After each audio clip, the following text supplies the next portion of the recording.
c'est pas enregistré encore, on va tout recommencer. Non, je plaisante. Donc, autant pour moi, je suis désolée. En novembre 2023. 23, ok. Bon, mais vous avez obtenu un prix en novembre 2023. Donc, c'était le prix Noir sur Ormesson. Exactement. Voilà, félicitations. Merci Pour ce prix. Et vous avez reçu un prix récemment également. Oui, j'ai reçu le prix Coup de cœur pour un salon qui se situe en Normandie qui s'appelle La Cigogne Noire.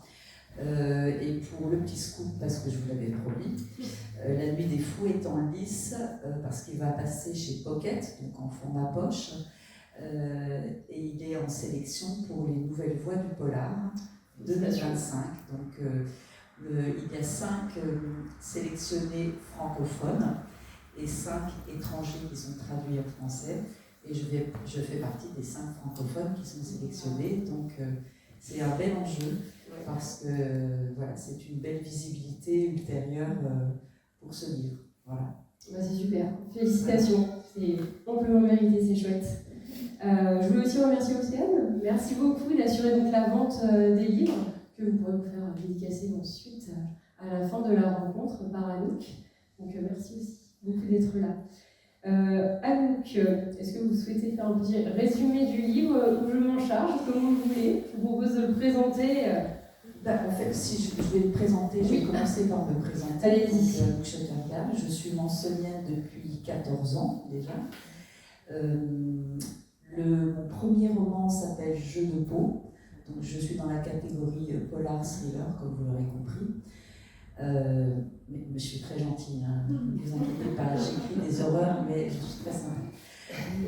Jeu de peau a été publié chez Plomb en 2020. C'est une enquête policière, un thriller, qui est vraiment monté comme un Rubik's Cube. On part à l'étranger, on part au Japon, on suit un jeune peintre mondialement connu qui a tatoué des peaux. Et ces peaux se retrouvent déposées chez Sotheby's de manière anonyme. Et c'est pour ça que la première scène de mon livre, il est interrogé par la première DPJ à Paris pour lui demander ce qui s'est passé, puisqu'on ne retrouve pas les porteurs de peau, mais tous ont signé l'autorisation de vendre leur peau. Pour le coup, c'est vraiment dans l'expression. Avait-il besoin d'argent? Parce que ce peintre est mondialement connu, donc ce ne sont pas que des tatouages, ce sont de véritables œuvres d'art. Et donc moi, je vous emmène dans un Rubik's Cube, où au fil des pages, vous allez imaginer 1001 hypothèses, mais aucune n'est la bonne, puisque personne n'a jamais trouvé la solution avant la fin du dernier chapitre. Voilà. Donc ça, c'est pour le premier qui s'appelle Jeu de peau. Le deuxième, Bestial. On est sur une course-poursuite sur l'enlèvement et le kidnapping de jeunes filles. On est sur l'exploitation du corps humain, l'élevage de chiens interdits en France, qu'on appelle les chiens mordants, qui sont autorisés de l'autre côté de la frontière en Belgique, mais qui sont interdits en France. Et là, je vous emmène sur un lac un peu particulier qui me servait pour une scène d'autopsie. Un lac particulier qui situe, qui est limitrophe entre 3 frontières, l'Albanie, la Macédoine et la Grèce, et qui a une particularité dans son eau que je ne vais pas vous révéler, puisque c'est à partir de ce moment-là où les policiers français ont commencé à aller chercher du côté de l'Albanie. On est sur le dark web, on est sur des choses, voilà, sur l'industrie du corps humain. C'est assez prenant, c'est un polar qui va à 100 à l'heure. Je dois préciser que sur les 3 livres, en fait, on retrouve toujours le même duo de flics. Mon commandant Jourdain, Lucie Bunvial, qui est son adjointe, qui est lieutenant, et puis un autre personnage que j'ai monté dans La Nuit des Fous. Alors, La Nuit des Fous, puisqu'on est là pour en parler, est sorti donc en novembre 2023. Alors, la genèse de ce livre est un peu particulière, ça vient d'un secret familial, d'un dossier que j'ai découvert à la mort de mon papa, qui était extrêmement douloureux et on était vraiment dans le pathos. Donc j'ai mis beaucoup de temps à le digérer, déjà c'était compliqué, mais je me suis dit de cette histoire, je ne vais pas en faire une histoire triste, Mais par contre, de cette personne que j'ai découverte et dont on n'avait jamais parlé, je veux la faire émerger, je veux enfin lui rendre hommage. Et donc la digestion a été difficile et j'en ai fait un thriller, un polar. Dans La Nuit des Fous, c'est pareil, on retrouve le même duo de flics, deux histoires qui a priori n'ont rien à voir l'une avec l'autre, puisque vous allez découvrir Élise qui souffre d'un handicap et qui, à la mort de son papa, découvre qu'elle a une tante. Et elle n'a pas de maman. Et elle a besoin, autant physiquement que psychologiquement, de se rapprocher d'une famille. Et donc elle retrouve ce membre de sa famille. Et donc elle va avoir du mal à la retrouver, mais les deux femmes se retrouvent. Et au début tout va bien, évidemment. Au fur et à mesure des pages, les choses ne vont pas se passer évidemment comme elle l'imagine. Et parallèlement à ça, une deuxième histoire, aux abords d'un hôpital psychiatrique à Dole, puisque l'histoire se passe en partie dans le Jura, parce que je suis d'origine jurassienne, on découvre 5 squelettes qui ont été ligotés, on va dire, façonnés, et qui se trouvent chacun dans des parallélépipèdes parfaitement construits en bois. Et la forme des corps laisse à penser que le tueur a laissé un message. Donc en fait, les corps forment, les flics ne savent pas trop au départ si c'est une date ou si l'assemblage forme des lettres, forme une date, on ne sait pas au début du livre. Donc là, je vous emmène dans une histoire totalement où la folie est partout, où chaque personnage est à l'orée de la folie. Et ces deux histoires, dont vous pensez qu'évidemment elles n'ont rien à voir, bien évidemment, vont venir se percuter à un moment ou à un autre. Ne croyez aucune ligne, aucune phrase de ce qui est écrit dans ce livre, puisque dans ce livre, tout est faux semblant. Donc je vais vous emmener dans des paysages jurassiens. J'adore les forêts. À chaque fois, j'ai la forêt dans mes livres, elle m'inspire. Je vais me balader tous les jours dans la forêt de Saint-Germain avec mon chien. L'isolement m'inspire énormément. La forêt, les bruits, tout ça, c'est vraiment pour moi une source d'inspiration très importante. Et jurassienne pourtant et habitant à côté de Dole, j'ai encore redécouvert des secrets de cet endroit, notamment la forêt de Chaux avec ses chênes à vierge. Donc c'est une ambiance très ouateuse. Il y a le brouillard, il y a le braque des cerfs. Il y a toute une partie de ce livre que je voulais retranscrire. C'est des choses que j'ai vécues dans mon enfance quand j'étais là-bas. Voilà, j'ai beaucoup parlé. Tout va bien. Vous avez vécu dans votre enfance, pas tout. J'espère que tout le livre n'est pas inspiré de votre enfance. Non, l'hôpital psychiatrique duquel je parle, je le connais très bien, donc quand je dis ça, je dis non, en fait, c'est un bâtiment. On passait régulièrement devant pour rejoindre Dole dans le Jura, pas loin d'elle. Et on passait toujours devant ce bâtiment qui était à la fois élégant et en même temps très mystérieux, un peu d'une architecture à la Vauban, donc quelque chose d'assez ostentatoire, une belle architecture. Et en fait, cela fait le lien par rapport au dossier dont je vous parlais, le dossier familial.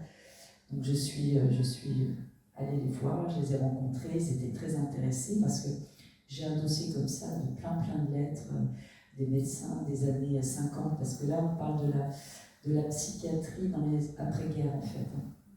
Dans les années 50, mais pour des questions de procédure pénale et de dossier, j'ai reporté ça dans les années 70. Donc la personne que j'ai rencontrée était très intéressée parce que pour elle c'était vraiment, une vraie photographie de l'époque de cet hôpital qui est toujours évidemment ouvert, une aile a été fermée, mais ça reste encore un hôpital régional très important.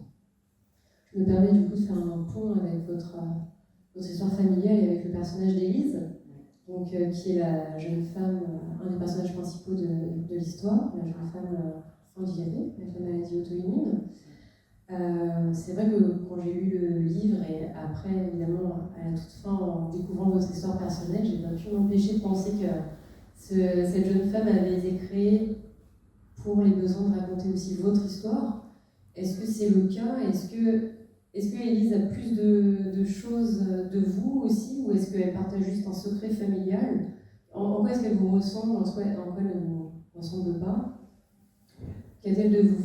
Alors, en fait, Élise, elle a de moi que lorsque j'ai perdu mon papa du Covid, on est en décembre 2019, on est sur la deuxième vague, je me suis dit, pourtant, voilà, j'ai une fratrie, j'ai des frères, j'ai des sœurs, j'ai maman, mais je me suis dit, bon, papa n'est plus là, mais si j'avais une tante, cette espèce de lien qui finalement avait disparu, puisque elle est décédée de longue date.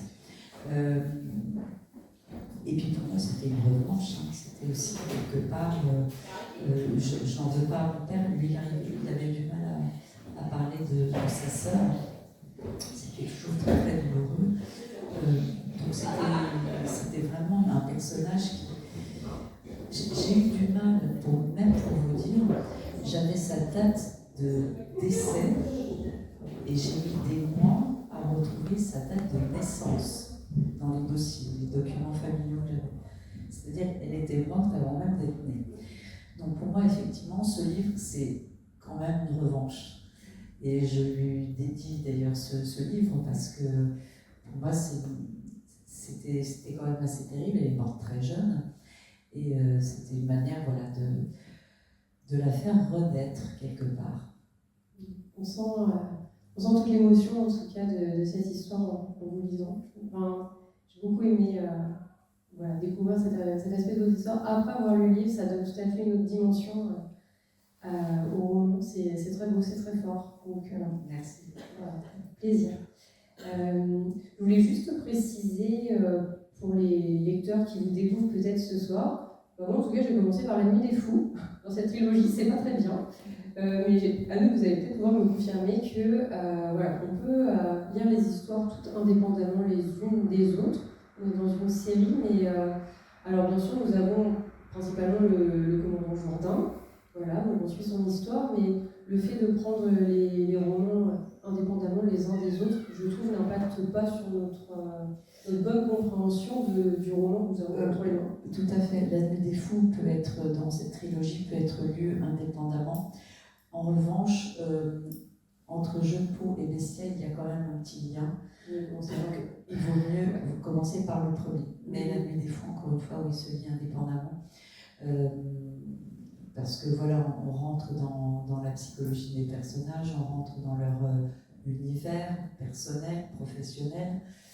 Et puis Jourdain, bon voilà, c'est un personnage, c'est un commandant, c'est un gros bonhomme, un ours mal léché qui emmerde toute sa hiérarchie à tous les niveaux. Et en même temps, il est fragile parce que c'est quelqu'un qui a beaucoup de cœur. Et dans son groupe de policiers, il est vraiment, il a un côté patriarcal entre guillemets, mais très protecteur. Et donc je voulais justement cette dualité psychologique entre cet homme qui était un peu bourru avec tous ceux qui l'entourent, mais qui était en même temps très dans la protection et dans la défense de chacun des flics qui travaillent avec lui et qui sont sous ses ordres.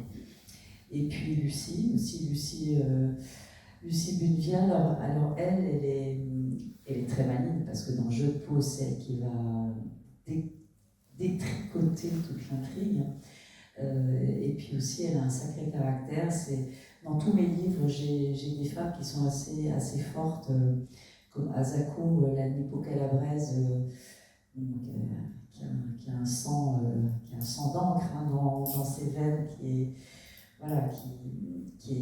est battant, qui sait se battre. Donc j'ai chaque fois un personnage assez puissant, féminin.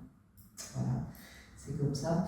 Et donc Lucie, pour revenir à elle, bon, quand Jourdain parfois l'asticote, c'est elle qui lui met la fessée en fait, en gros. Et il se laisse faire. C'est ça que j'aime bien. Justement, tous les... Ah, je pose en fiche. Tous les avis qu'on recense... Merci beaucoup. Tous les avis sur votre roman font justement l'éloge de votre maîtrise à la fois du thriller psychologique, l'aspect psychologique est très bien traité. C'est ce que j'ai adoré dans votre roman personnellement. C'est ce qui me plaît beaucoup dans les enquêtes policières, mais vous maîtrisez aussi cet aspect d'enquête policière traditionnelle avec le duo de flics qu'on aime retrouver dans les romans policiers. Comment est-ce que vous arrivez en tant qu'écrivain à gérer ce double aspect du roman policier ? À la fois l'aspect psychologique et vraiment enquête policière traditionnelle. Alors en fait, moi j'aime lire ce que j'aime aussi, j'aime écrire ce que j'aime lire et ce que j'aime voir. Et c'est vrai que tout le monde me dit que j'ai une écriture très cinématographique, c'est-à-dire que je n'ai pas des romans de 500 pages avec des entrées de chapitres où je vais pendant des lignes et des lignes vous expliquer où vous êtes, dans quel... avoir des détails extrêmement léchés. Ça, c'est pas mon style. Moi, j'ai un style très incisif qui est très percutant. Et tout le monde m'a toujours dit, on vous lit comme on voit une série. Donc, quand je commence un chapitre, ou quand je veux mettre mon lecteur dans une situation, j'ai besoin de 4-5 lignes. Vous savez où vous êtes, olfactif, écoute, c'est-à-dire vous êtes dans un environnement 360, les 5 sens sont en action, c'est ça que j'aime bien. Donc j'en fais pas des blablas. Sur 4 ou 5 lignes, pour moi c'est suffisant. Vous savez où vous êtes, vous vous situez dans l'action tout de suite. Pour ce qui est de l'aspect psychologique et l'enquête policière, il faut savoir qu'écrire un livre, en gros, ça dure 1 an. Entre le moment où l'idée germe, le moment où on va faire des recherches, parce que ça c'est très important. Moi j'aime bien, par exemple, dans Jeu de peau, vous allez apprendre plein de choses sur le Japon, sur le tatouage Irezumi, qui est un tatouage ancestral. Dans Bestial, je vous emmène, je vous dis, au bord du lac Prespa, vous allez découvrir la Grèce aussi sous un angle que vous n'imaginez pas. Dans La Nuit des Fous, vous allez vous confronter un peu à la folie, jusqu'où ça peut aller. Et ce que je dis toujours, c'est qu'un auteur doit être dans l'empathie, toujours. On a de l'empathie pour les victimes, mais aussi on a de l'empathie pour nos tueurs. Parce qu'un tueur ne vient jamais à l'acte, il se construit. En fait, hein. Pour moi, j'ai toujours pensé qu'on ne n'est pas psychopathe ou meurtrier. On a une petite graine qui va trouver son terreau ou pas. Donc ça, c'est intéressant. Et ce que je dis souvent aussi, c'est qu'on est écrivain, on n'est pas flic, on n'est pas juge d'instruction, on n'est pas magistrat, on n'est pas psychiatre, on est psychologue. Donc quand on écrit un roman policier et qu'on veut avoir une dimension policière crédible et psychiatrique ou psychologique crédible, il faut s'entourer de gens qui sont des professionnels. Donc en fait, par exemple, pour Jeu de peau, La Nuit des Fous, j'ai longuement interrogé un psychocriminologue pour savoir ce que j'avais dans la tête était crédible ou pas. Donc alors évidemment, on déjeunait ensemble, il était à côté de moi, je lui ai parlé de mon idée, il s'est un peu reculé en me regardant bizarrement. Il a réfléchi quelques secondes et il m'a dit oui, c'est possible. Bon, donc là j'ai dit ok, je me suis dit c'est bon, je peux développer mon personnage tel que j'imaginais. Parfait. Votre inspiration, elle vous vient justement de... Alors, j'ai l'impression pour La Nuit des Fous, c'est par rapport à cette revanche un peu familiale et sur la vie. Est-ce que vous êtes inspiré par d'autres choses? Donc, vous parliez d'auteurs et de séries que vous aimez voir ou de livres que vous aimez lire. Est-ce que vous êtes inspiré par d'autres personnes, d'autres... Alors, quand j'ai commencé à écrire du polar sur Jeu de peau, mon scénar était plié dans ma tête depuis 5 ans. Pour des raisons personnelles et familiales, je n'avais pas eu le temps vraiment de m'y mettre, parce que c'est un engagement vraiment personnel assez profond. Mais non, je pense à Jean-Christophe Granger, évidemment, je pense à Moeder, je pense à tous les écrivains de l'Europe du Nord qui sont extrêmement puissants, Simenon, enfin, voilà, depuis que je suis gamine, je pense que l'écriture vient dans la lecture aussi. Et voilà, quand j'étais gamine, j'ai lu Les Fantomettes, j'ai lu Le Club des Cinq, j'en vois sourire autour de moi. Je pense que on est tous passés par là parce qu'il y avait cette espèce de mystère, on voulait découvrir une énigme. Et ça m'a toujours passionnée. Donc oui, effectivement, sans s'inspirer d'auteurs, en tout cas, ce sont des ambiances qui nous emmènent vers la créativité. Et sur je vous dis, pour Jeu de Paume, c'était vraiment, j'ai failli être galériste, c'était mon projet, parce que voilà, je suis un peu collectionneuse à mes âges, je suis un certain nombre d'artistes, et je voulais mettre en scène vraiment un jeune peintre mondialement connu, qui soit célèbre, qui soit beau, il est presque même agaçant, tellement il a tout pour lui. Dans Bestial, sur l'enlèvement des jeunes filles, ça vient aussi. On met toujours un peu de soin dans l'écriture. J'ai perdu ma fille à Londres où j'étais avec des amis, on était tous ensemble, des amis anglais de longue date, donc les enfants se suivent, et puis on bifurque. Ma fille est à côté de moi, ma plus jeune, elle avait 5 ans. Je me détourne, 2 secondes après, plus de gamin, plus de fille. Et là, je fais un 360, pas d'enfant. Pas d'enfant.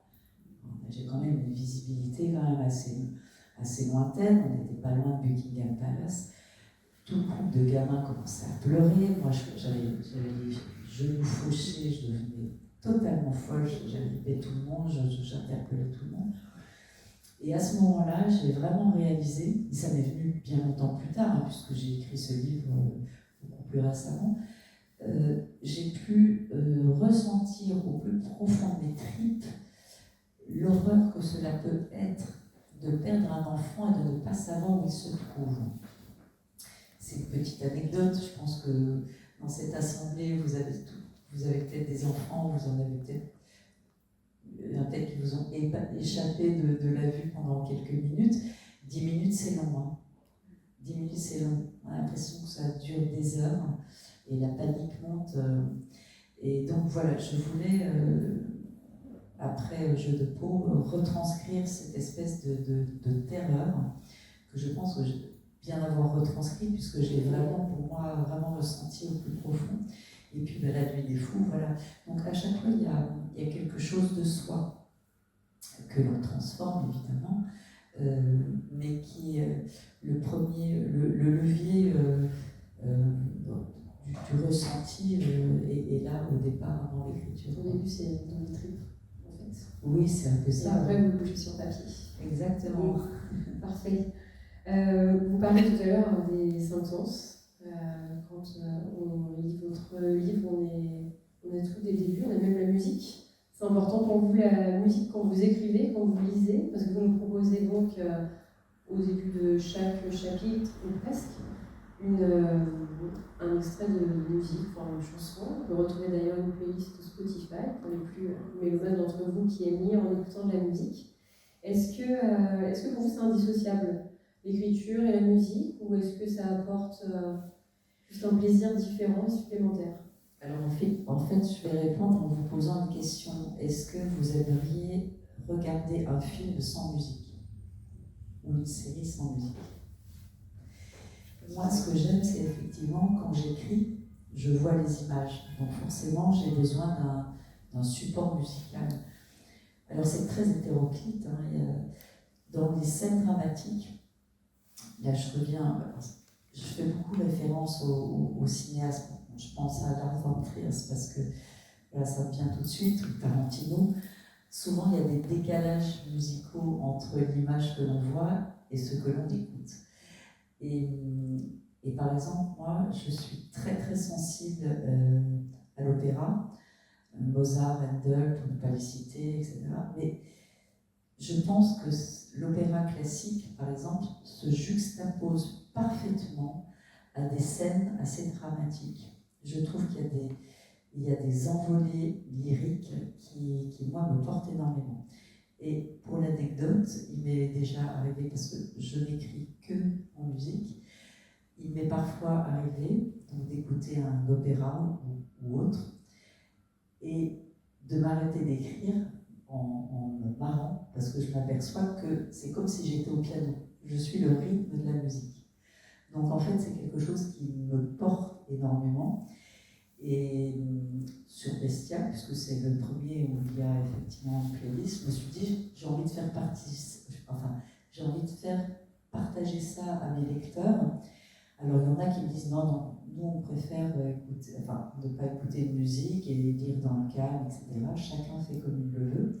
Et puis j'ai plein de lecteurs aussi qui me disent ah c'est génial, ça donne une dimension encore plus puissante à l'écrit, donc ils ont suivi ma playlist. Rien n'est obligatoire évidemment, mais c'est vrai que ça fait un 360 plus un peu, j'allais dire, un peu plus émotionnel. Très complet. Voilà. Et je vais revenir un peu aussi sur les lieux, parce que plus on vous entend, plus on a l'impression que les lieux ont vraiment une part très prenante dans vos romans. Vous semblez très attachés aux lieux et tout ce qu'ils peuvent faire émerger, notamment dans vos histoires. Comment vous décidez que tel lieu sera la mise en scène de vos romans, de votre prochain roman par exemple? Pourquoi ce sera ce lieu-là? Ou est-ce que ça se décide après? Alors c'est vrai que les lieux sont importants parce qu'encore une fois, moi j'aime, par exemple dans la forêt, j'ai l'odeur du champignon, l'odeur de la mousse, l'odeur de la feuille, tout ça, ça parle à tout le monde et c'est très évocateur. Là par exemple pour le prochain, pour le 4e qui sortira en mars 2025, Qui se passe à Maison Lafitte, je crois. Non. J'ai essayé. En fait, c'est l'histoire d'une autrice qui fait une conférence dans une bibliothèque. Quelqu'un qui fait tomber ses fiches et qui lui voit la vidéo. Et tout se passe très mal. Catastrophe. Non, ça va se passer en Savoie, dans le milieu de la montagne. Tout ça, c'est pareil, c'est des choses que j'ai vécues, puisque au-dessus de Modane, hein, il y a une station de ski qui s'appelle Val-Fréjus, où on pratique énormément de sport extrême. Et donc j'ai suivi mon frère qui faisait un stage là-bas. Donc on était totalement hors saison. On imagine une station, on appelle ça le nid d'aigle, parce qu'au-dessus, il n'y a que des mélèzes et des sapins. C'est la route du bout du monde. Et en hors saison, évidemment, il n'y a que des saisonniers, il y a des gens qui sont là pour faire des stages de speed riding, pour ne pas citer. Et en fait, ça crée toute une petite communauté de gens qui sont liés par l'adrénaline, par le froid, les flocons. Tout ça, moi, ça m'emporte un peu. Et même si je ne peux plus faire de sport extrême parce que, voilà, à cause de mon dos, donc j'ai beaucoup marché en forêt toute seule. Je me suis parfois retrouvée à de l'année jusque-là. J'ai jamais peur de me balader toute seule. C'est pas toujours très, très sérieux, mais c'est pas grave. Et je voulais retranscrire cette atmosphère. Donc à chaque fois, effectivement, ça peut être des lieux plus ou moins intimistes. Mais effectivement, voilà, sur ce genre de station hors saison, où tout le monde se connaît, tout le monde se croise, je voulais quelque chose un peu insidieux derrière tout ça. Donc, voilà, j'ai un sale bonhomme qui sévit dans la vallée entre Chambéry et Val-Fréjus. Voilà, donc, entre vallée et montagne, et tout le monde est suspect. Ah bah oui, un huis clos tout à fait prédestiné. Et donc pas de thriller à venir sur la plage, tout se passe bien. Voilà. Que des ambiances un peu noires. Si, mais après on peut tout imaginer. Ça peut arriver. Je suis partie 15 jours au mois de janvier justement pour démarrer mon prochain, toute seule. Voilà, j'étais en bord de mer, pareil, hors saison, mois de janvier, bord de mer, personne. À 11h, quand j'allais promener mon chien le soir, il n'y avait que du brouillard avec moi. Hein. Donc, et un réverbère sur deux. Ouais, je crois que votre vie, c'est un roman, en fait. Un roman policier. Vous la vivez comme un roman policier. Oui, vous cherchez. Parfois, je me fais des films aussi. C'est pour notre plus grand plaisir, en tout cas. Merci. Pour finir, est-ce que vous pourriez peut-être, avant de passer aux questions des lecteurs, est-ce que vous pourriez nous donner peut-être 3 mots à peu près pour décrire la Nuit des Fous? Pour vous, la Nuit des Fous en 3 mots, qu'est-ce que c'est? Enfermement, angoissant, qu'est-ce que je pourrais dire? Presque poisseux. Désolée. C'est ça mon mot. Ok, c'est super. Je vous remercie beaucoup d'avoir répondu à mes questions. Malgré mes petits couacs, vidéos et fiches. Je laisse maintenant la parole aux lecteurs. Est-ce que vous avez des questions pour Anouk concernant ce livre ou peut-être concernant un de ses précédents ou le prochain qui ne se passera pas à Maison Lafitte, je le répète. J'espère que tout le monde nous a bien entendus. Oui. On n'a pas parlé trop fort. Très bien. Oui, monsieur. Moi, je voulais demander, non pas sur le roman, mais je voulais savoir quelle était la trajectoire qui vous a mené à devenir écrivaine. C'est une bonne question. En fait, j'ai toujours écrit. Même quand j'étais gamine, j'écrivais des poèmes. Mais j'ai été très longtemps J'ai eu une entreprise de concepteur-rédacteur dans la communication. J'ai fait du journalisme également. Donc en fait, les mots m'ont toujours accompagné dans ma profession. Et à un moment donné, j'ai eu une fenêtre de tir personnelle. Parce que je suis toujours en train de mouliner mes histoires dans ma tête. Mais il est très important de pouvoir se poser et d'être dégagé de toute charge mentale. Et donc voilà, j'ai eu cette fenêtre de tir et j'ai pu enfin poser des mots sur mon imaginaire. Mais voilà, les mots m'ont toujours accompagné depuis très très longtemps en fait. Merci. Une autre question? Est-ce que l'une ou l'un d'entre vous a déjà lu mes livres ou pas? J'ai lu Jeu de peau et j'attends avec impatience la suite. Donc, oui, Bestial, vous l'avez lu peut-être? Oui.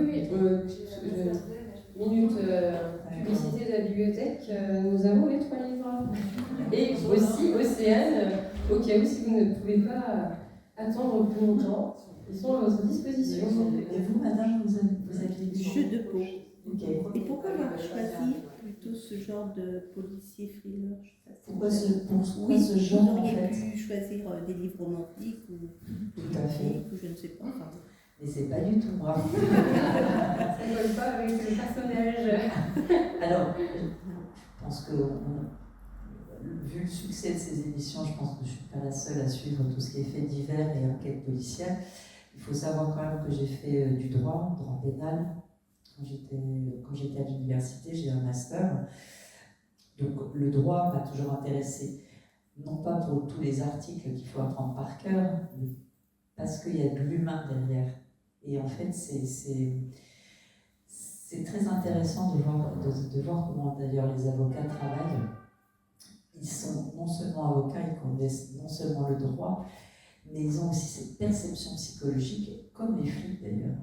C'est très intéressant de savoir comment ils travaillent quand ils sont en audition, quand ils auditent quelqu'un. C'est pas juste le bon ou le mauvais flic. Hein.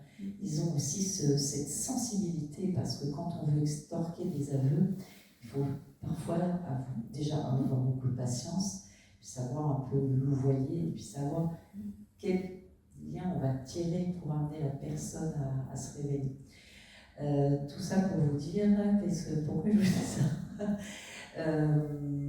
Oui, parce que le genre, voilà, je trouve qu'il y a toujours des énigmes. Enfin, moi j'adore les énigmes, j'adore les. Voilà.